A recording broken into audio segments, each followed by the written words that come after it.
Let's talk all about wild camping and how to plan a wild camping trip.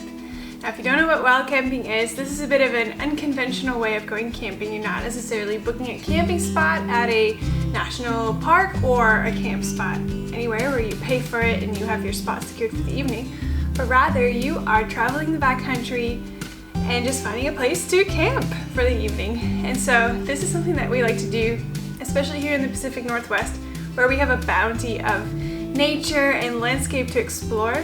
Now, of course, a lot of the beautiful areas, especially around the coast, are already taken up by national parks or other private campgrounds, and so the chances of us getting to wild camp there is not that big.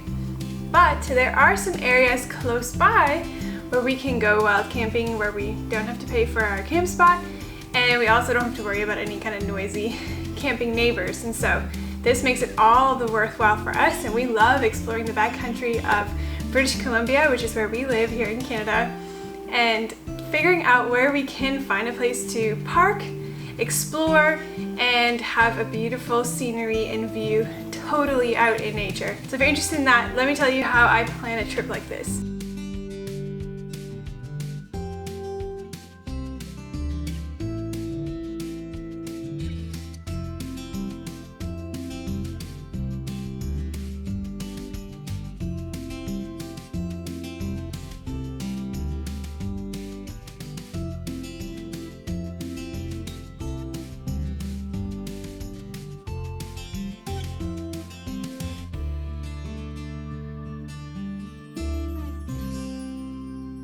Now, there's so many things that we could cover, and I'll make some upcoming content about what kind of gear or food we pack for trips like this. This video is just going to be about how I plan a camping trip, basically mapping out where we're going, how to have some kind of certainty that we're not going to just drive for hours and not find anywhere to stay, and also roughly how to determine, can we stay in a place. Of course, we don't want to be in anyone's private property, so I'm going to walk you through how I figure out where we can go and plan out a trip for something like this. Now, this video is not going to cover the dangers of wild camping. Wild camping is not for everyone, although I do think it is a wonderful way to explore the outdoors, and so I'm going to share it with you in case you are interested, just like we are. This is our favorite form of camping, and just last year we actually took a 2-week camp trip where we wild camped all along the west coast of British Columbia. So this was 2 weeks of wild camping where pretty much the entire time we had no place to stay, and we were just fending for ourselves on the road as we went. Now, of course, this is a much cheaper way of taking a holiday and seeing a lot of things at once, not having to pay for accommodation.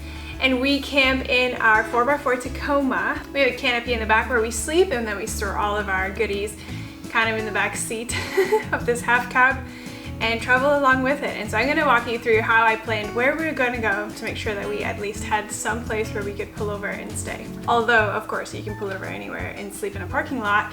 We are trying to camp, we love camping, and so let me explain to you how I found these spots for us to wild camp at. To know where you want to go, of course, you have to start with maps, and one of my favorite ones to consult is this general map for our area. It's kind of got the area mapped out with specific numbers telling you on what page to go to if you're trying to find a closer up view of that area. So this will be my first point of reference. I will find the area we are going to, and then I will flip to that page and scout out the area. My second reference is actually Google Maps. I like opening up Google Maps and checking out what is the terrain in the area, what kind of roads are available. Maybe not all of the Forest Service roads are mapped out in this book, and so I'll get an updated account of what kind of Forest Service roads have been added or are in a specific area. But I can also see the map key, which actually this book also has. That'll tell me what is private land, what is national parks, what is a conservatory, what's the Air Force Base, specific things that are going to be helpful to know to make sure that I'm not going on any property that I shouldn't be on.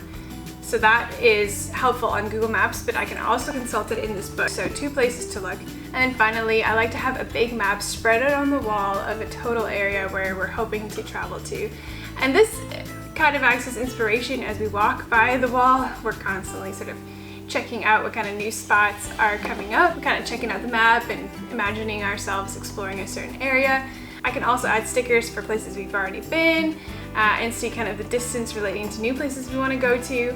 But I can also study it kind of just in a bigger version right in front of me track the roads, and maybe spot some things that I hadn't seen before, like learning mountains names or certain marinas in the area, or things like that that we want to maybe explore just in kind of a bigger perspective instead of in this map, which only gives me a certain section. And same with Google Maps, I'm constantly zooming in and out, whereas this map is just on the wall, big, and I take a good glance at everything in a wide perspective. Now, of course, you should know you can't just camp anywhere, and this will vary depending on where you live, but definitely there are a lot of places that you will just get in trouble for camping, so you want to make 100% sure where or where you cannot camp.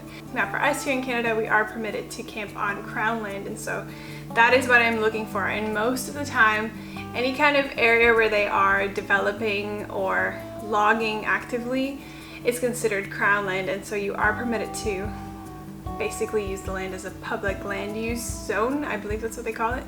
And of course, if you're using it safely and within certain limitations, like I think you can't stay over 28 days or something like that. But yeah, that is basically free land that you can go and explore and stay on. And so when I am consulting these maps, I'm looking for Crown land or a public land use zone. Now, how to find the Crown land? You will be able to consult the key in the map key in your book or on Google Chrome, and it will distinguish with color what is private, what is national park, what is conservatory, and you'll be able to quickly see what is actually Crown land. And then from there, I check what are the little roads that will permit me to reach certain sections in Crown land. And so usually there's a main road that leads into the big open area, but then there will be multiple little Forest Service roads that kind of branch off from that. Now, there are lots of dead ends, you gotta watch out for gates, and consulting the map will point most of those things out to you. Of course, we've had some surprises, which is all a part of the fun, but most of the time it will tell you if there's a gate or if there's an area that's blocked off, or kind of you can see where the rivers run or any kind of waterways, and plan your trip out that way. Now, I have not been able to find any kind of online source for finding Crown land. I know there are some online maps, but they're either way too slow, like they just don't load, or they just don't give the information that I'm looking for. So I've not been able to find an online resource yet to put in here, but if I find something in the meantime, I'll link to it below. But right now, I'm just consulting maps and Google Maps. Now, once I've studied an area and I've found out exactly where the Crown land is, I will spend some time on Google Chrome to check out the terrain, which will kind of tell me the elevation of the area, where it slopes down. And actually this map, if you look really closely, will give some kind of indication just with its coloring and highlights and shadows, kind of the edge of a mountain, the higher peaks, and kind of how it slopes downwards. So you can kind of get a feel for, okay, if I'm driving on this little road that is mapped out here, I'll be on this side of the mountain and I'll be kind of this high, which means I'll be probably facing out this direction. So you can kind of like get an idea, but of course, this is not going to show you exactly what the area looks like, and still you won't know if there's actually a spot for you to camp until you get there. And that's kind of the fun of it. I can see where all the Forest Service roads are, I can kind of get a feel for the terrain, but I won't know until I get there if there is a safe place for me to pull over off of the Forest Service road, if there is a little side area, what the view will be like, how big the area is there a lot of tree coverage, or is it kind of open?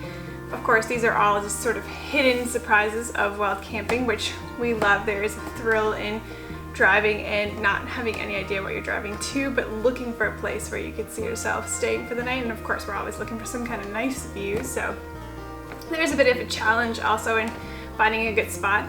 Now, what is nice is that if you're on a Forestry Service road, let's say it starts getting dark and you still haven't found a spot to stay, most of the time you could probably just pull over to the side of the road as long as you're off the road and stay there for the night. So, you know, you'll at least have a place to stay. Now, of course, you just be very careful, because if they are actively logging, you definitely don't want to be woken up by a massive logging truck storming its way down at you and you being in its way. So you got to be very safe, of course. But most of the time there is a place where you can sufficiently pull over and still be safe. So we always have a place to stay, but we like to find a spot that is nice, of course. So it's never a sure case, it's always kind of on the fly, figuring it out as we go, but we have some rough idea where we're going. We always have our map with us. I know there's some other important safety gear that you should have, and I'll make a video about that and link it down below. But that's just how I kind of scope out an area before we actually set off and go wild camping. What's nice about also checking it out on a map ahead of time is that you can, if you're interested, look at whatever kind of exciting things are going on in the area, like maybe there's a certain coffee shop that you would like to check out, or any kind of lookouts or tourist attractions that may interest you. And sometimes we'll go and stop at some great beaches or take some hikes that are recommended in this book, which can all be great fun, but still living outside of the commercial standard campsite. Now, we don't always wild camp. Sometimes we do stay in national parks, and we have camped in many private campgrounds. Sometimes an area just is better at these places, especially around the ocean. If you're gonna try to camp close by any ocean, especially for us, you're most likely going to be in a private campsite or in some kind of national park, and so that just comes with the territory. That's how they protect these areas. But a lot of times, and I would say most of the time, we are out wild camping somewhere in the backcountry, and I just love the quiet, gentle silence, peace that comes with being in the backcountry, not being disturbed by anybody else, not having any noisy neighbors, and just being able to soak in true nature without it being overly commercialized. This is really a special kind of treat if you can do it. Now, of course, there's many good practices for being out in the backcountry and things that you should do to keep and protect and take care of our naturescapes, and I'll get more into that in upcoming videos. But I hope that this has been helpful to you and that you can now have sort of an idea of how these wild campers camp so wild.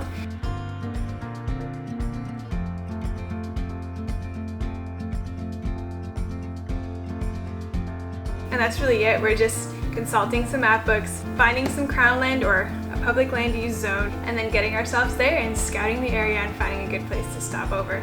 Stay tuned for some upcoming videos about the kind of food that we pack, any kind of gear that we need, especially safety gear, because if you are doing a trip like this, you're going to want to be considering that you may not have to if you're just going to a traditional campsite. So stay tuned and you can catch some of our upcoming content. Alright, see ya, bye.